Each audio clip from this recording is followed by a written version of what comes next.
सोबोदेरो में अॼु जसकम सोबोदेरो पारां शहीद बिलाल काका जी शहादत।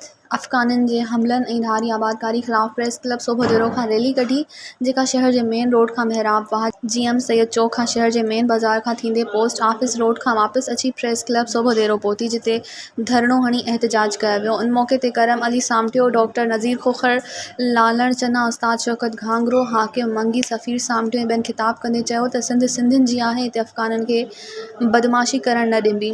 असां साईं GM सैयद जा पैरोकार आहियूं। धरती माउ ऐं धरती वासियुनि जी हिफ़ाज़त करणु ॼाणूं था। सिंध अमर तां पंहिंजी जान बि क़ुर्बान कंदासूं। असां अफ़गानी पठाणनि खे हरगिज़ इजाज़त न ॾींदासूं त हिते असांजी धरती ते सिंध जे सोरमनि जो बेगुनाह रत वहाइनि।